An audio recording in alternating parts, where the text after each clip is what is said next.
Jalan penghubung Gampung Krung Ayun, Kecamatan Sampuinit dan Alugajah, Kecamatan Darul Hikmah, Kabupaten Aceh Jaya, disebut rusak parah karena dilalui oleh kendaraan milik PT Makmur Inti Sawita.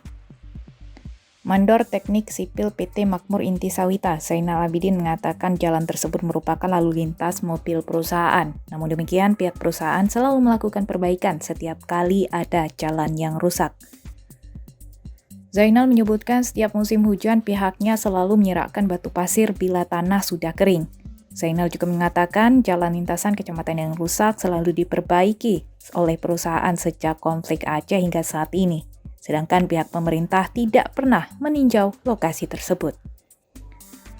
Menurutnya 40% tanah milik warga setempat dibuatkan jalan baik dalam perumahan warga maupun di jalan perkebunan.